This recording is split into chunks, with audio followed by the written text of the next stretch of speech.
Assalamualaikum warahmatullahi wabarakatuh. Alhamdulillahi wahdah, sadaqa wa'dah wa nasara abdah wa azza jundahu wa azamal ahzaba wahdah. Asyhadu an la ilaha illallah wa asyhadu anna muhammadar rasulullah. Allahumma salli ala rasulillah wa ala alihi wa ashabihi wa mawalah. Amma ba'du fa ya ibadallah, usikum wa iyaya bitaqwallah faqad fazal muttaqun. Para bapak dan ibu sekalian, alhamdulillah siang ini kita bisa salat zuhur berjamaah, dan insyaallah akan kita teruskan dengan kajian zuhur, melanjutkan hal-hal yang kemarin kita sampaikan di hari Selasa kemarin.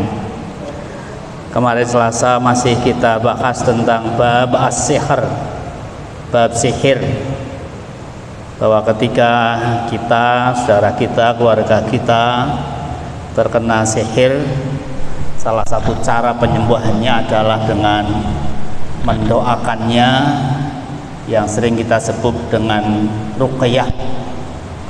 Ruqyah itu kemarin sudah kita sampaikan, ada ruqyah yang syar'iyah, yang sesuai dengan syariat, ada yang ruqyah ghairu syar'iyah, yang tidak sesuai syariat.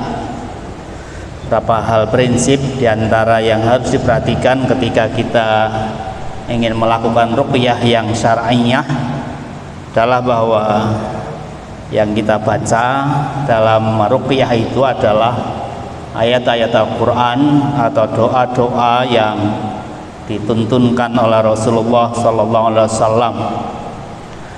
Jika mampu tentu berbahasa Arab, kalaupun terpaksa tidak, ya kalimat yang kita baca itu bermakna sesuai dengan doa yang dituntunkan Rasul atau ayat yang tersebut dalam Al-Quran. Yang ketiga, tidak menggantungkan kesembuhannya itu pada ruqyah, tetapi itu hanya wasilah, hanya sababiyah. Sedangkan ketergantungan kita, kesembuhannya itu kepada Allah Subhanahu wa ta'ala. Kemudian yang keempat, isi dari apa yang kita baca dalam ruqyah itu jelas, ya. Tidak neko-neko, tidak ngayuworo. Kemudian yang kelima, tidak mengandung permintaan kepada selain Allah dengan makhluk Allah, apakah makhluk yang terlihat mata seperti pohon-pohon yang diyakini dimitoskan angker, atau dengan yang tak terlihat mata, dengan penghuni rumah kosong, dengan apapun yang selain Allah. Kemudian tidak juga mengungkapkan hal-hal yang diharamkan, seperti mencaci siapa, mencela siapa, mengancam siapa, dan sebagainya. Dan yang keenam juga penting, tidak mensyaratkan kepada umpama kita meruqyah orang, tidak mensyaratkan untuk melakukan yang aneh-aneh, misalnya harus dalam keadaan junub, harus memakai pakaian putih dan sebagainya. Itu beberapa catatan-catatan penting yang sudah kita sampaikan kemarin, bahwa ruqyah itu syar'iyah ketika beberapa hal tadi diperhatikan. Memang para bapak dan sekalian, ada hadis yang diriwayatkan oleh Ibnu Mas'ud radhiyallahu anhu yang meriwayatkan tentang sabda Rasul, di mana beliau bersabda, innar ruqa wat tamaima wat tiwalah syirkun. Sesungguhnya ruqyah atau membaca mantra-mantra, membaca doa-doa, wat tamaima dan tamimah itu jimat-jimat, ya. Kalau bahasa Jawa jimat itu singkatan dari siji di rumat, tapi bukan jimatnya lagunya Omai Rama itu, ya. Kalau jimatnya Omai Rama itu orang tua, ibu, itu jimat. satu-satunya orang yang begitu besar jasanya bagi umat manusia adalah ibu. Itu betul-betul jimat, bukan cuma itu, tapi sesuatu yang kita yakini punya kekuatan tertentu, khasiat tertentu, khasiat yang luar biasa, yang itu bertentangan dengan keyakinan kita atau sunatullah ilmu kita, baik ilmu medis maupun ilmu-ilmu lainnya. Itu jimat-jimat. Seperti kita punya cincin, di mana ketika kita meyakini cincin itu punya kekuatan luar biasa, punya khasiat luar biasa, itu yang namanya tamimah. Tiwalah, tiwalah itu pelet, melakukan, mengucapkan, membaca sesuatu di mana dengan bacaan itu, perlakuan atau perbuatan itu kita bisa memikat orang, baik memikat lawan jenis maupun memikat pimpinan atau memikat siapapun lainnya, calon pemilih misalnya, para caleg, para calon presiden, calon gubernur, calon wali kota, bupati misalnya. Ketika dia pengen jadi presiden, jadi gubernur, jadi wali kota, bupati, dia cari dukun, kemudian diajari oleh si dukun itu ucapan-ucapan tertentu, mantra-mantra tertentu, atau perbuatan-perbuatan tertentu agar nanti pemilihnya terpikat padanya. Termasuk nanti ini menjelang bulan Muharram ya, menjelang bulan Syuro, nanti misalnya ada syariat dari dukun tertentu agar mandi di mana itu, di Tugu Soeharto ya, di jembatan besi itu. Nanti kalau bisa mandi di situ, nanti para calon pemilih akan terpelet untuk memilihnya misalnya. Nah, hal seperti itulah yang namanya pelet atau tiwalah. Ruqyah, tamimah dan tiwalah kata Rasul syirkun, adalah syirik, adalah kemusyrikan. Ada juga hadis yang lain yang diriwayatkan oleh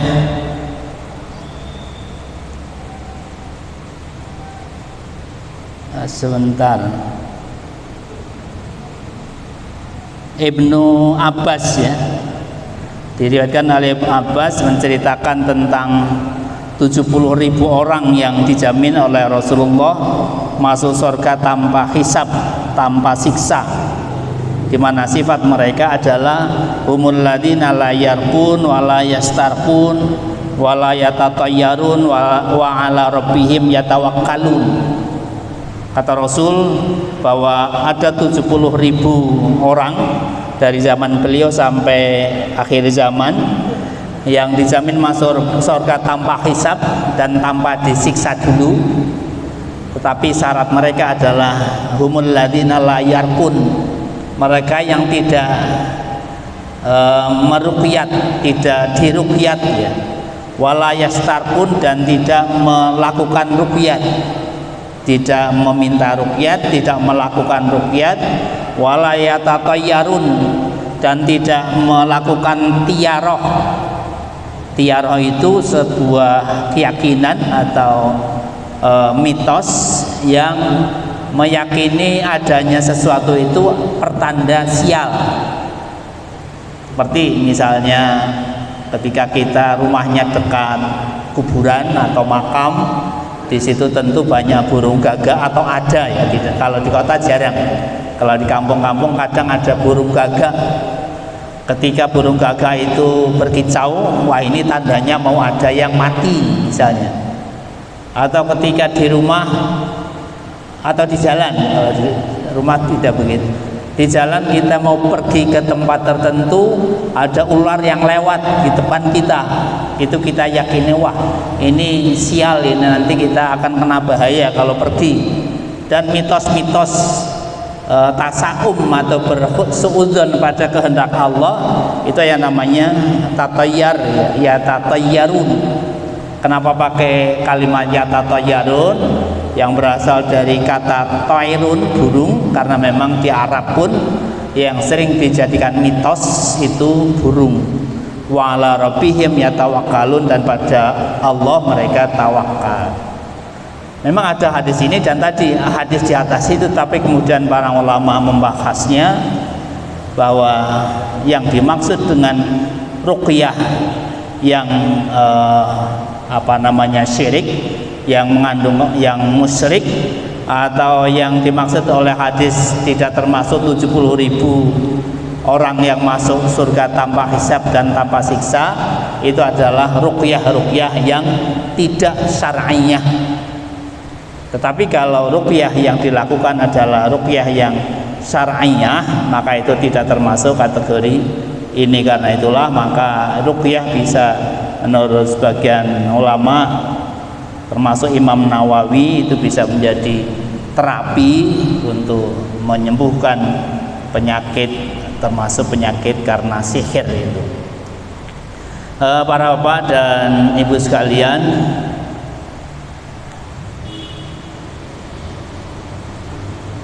lalu bagaimana ketika kita ingin meruqyah diri sendiri? Ada beberapa kitab yang membahas ini, diantaranya adalah kitab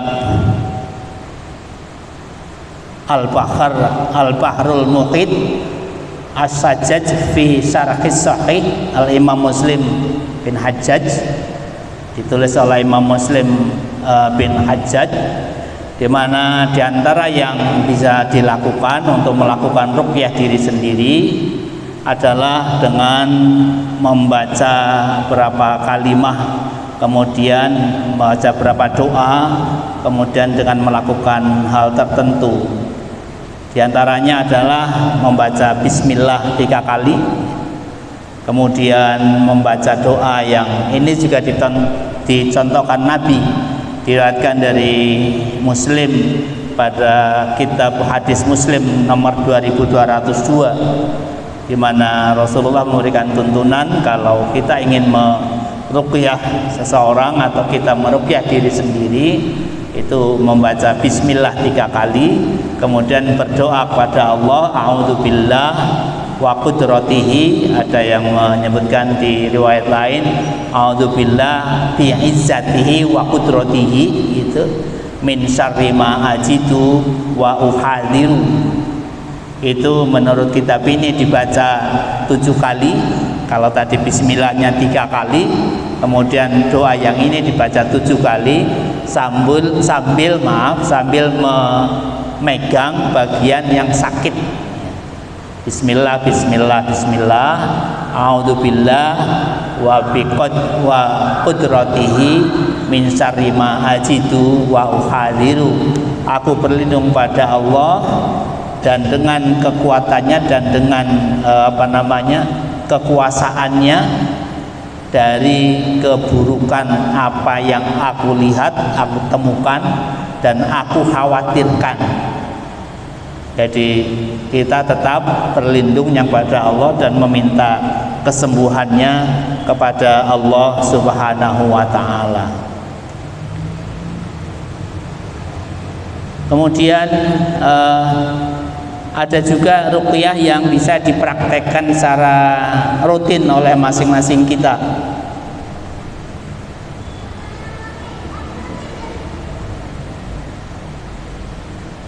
Yaitu ketika kita mau tidur, ya, maka Rasulullah SAW memberikan tuntunan kepada kita agar membaca beberapa ayat dari Al-Quran, yaitu surat Al-Ikhlas, kemudian surat Al-Falaq, dan yang ketiga surat An-Nas.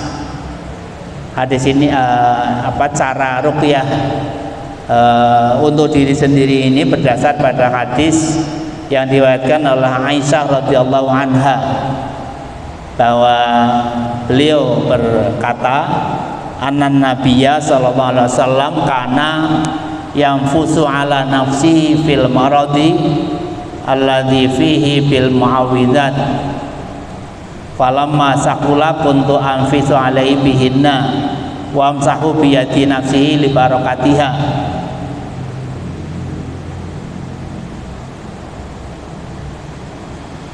bahwa Rasulullah SAW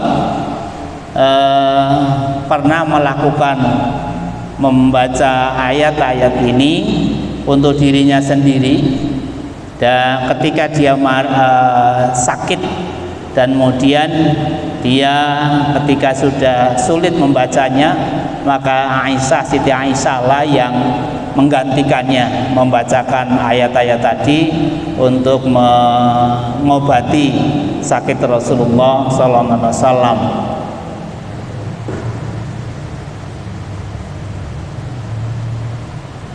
Caranya Imam Nawawi memberikan petunjuk bahwa ketika kita mau tidur itu tentunya disayupiakan dalam keadaan suci, membaca ayat-ayat tadi dengan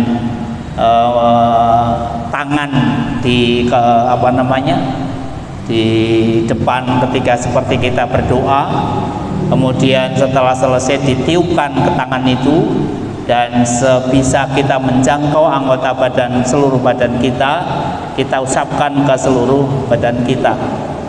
Ada riwayat lain yang memberikan petunjuk tentang cara yang ayat yang kita baca lebih dari itu, tidak hanya surat Al-Ikhlas, Al-Falaq dan An-Nas, tapi juga dibaca surat atau ayat kursi ya, dan akhir surat Al-Baqarah.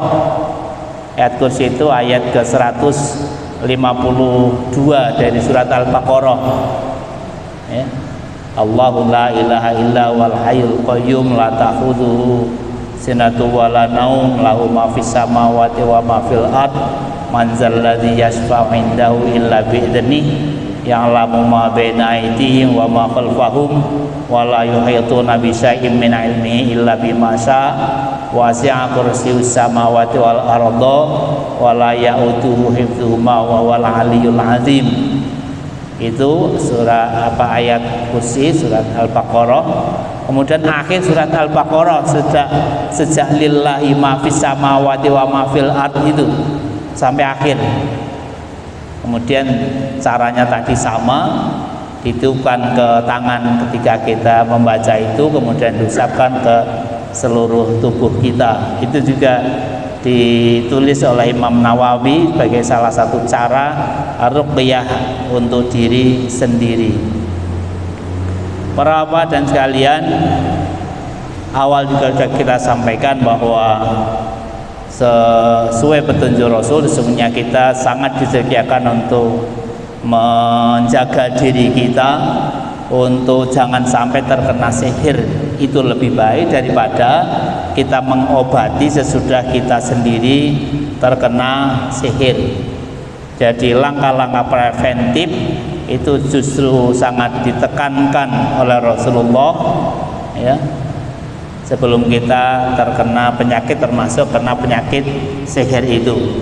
Ada beberapa ayat yang menjadi dasar anjuran ini, yaitu wastaghfir li dzambika wasabbih bihamdi rabbika bil 'ashyi wal ibkar.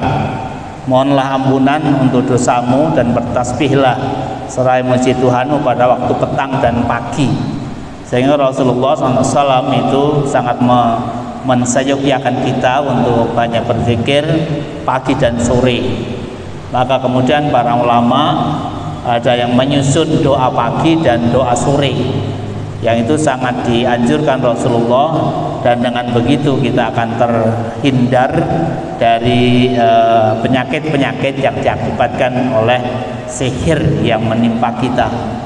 Awal juga sudah kita sampaikan, orang yang terkena sihir umumnya kebanyakannya adalah orang yang ketika dalam hatinya itu sempat tidak zikrullah. Ketika seorang selalu zikrullah dalam situasi apapun, dia insya Allah akan terhindar dari penyakit yang disebabkan oleh sihir itu. Karena itulah maka seyogyanya lah kita membiasakan untuk membaca doa pagi, doa sore. Versinya macam-macam, silahkan dipilih yang mana.